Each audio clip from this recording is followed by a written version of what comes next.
ഇതാണ് നമ്മുടെ ചിന്ത. ഇങ്ങനെ ടെൻഷൻ അടിക്കുന്നവരുണ്ട്. നിസ്കാരവും എല്ലാ കാര്യങ്ങളുമുണ്ട്.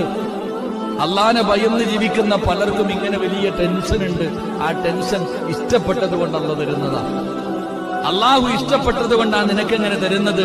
ഫുളൈൽ റളിയല്ലാഹു തആല അൻഹു പറയുന്നു, അള്ളാഹു ഒരു മനുഷ്യനോട് തങ്ങളെ തിരുനഗരം അനുരാഗ മഹാമധുരം മെഹബൂബ് വരും നേരം വരവേറ്റൊരു താഴ്വാരം ചെറുവെള്ളിച്ചിറകുകളുള്ള പിറാവുകൾ പറയുന്നൊരു പ്രണയം ദുനിയാവിൻ ഒരു നാടിലെന്റെ മദ്ഹെഴുതും കലമിലെ മഷി തീർന്നിടും പതിവായി അവിടം വന്നിടും സ്വലാത്തുമന്ന് നിലച്ചിടും നാലു കാലിൻ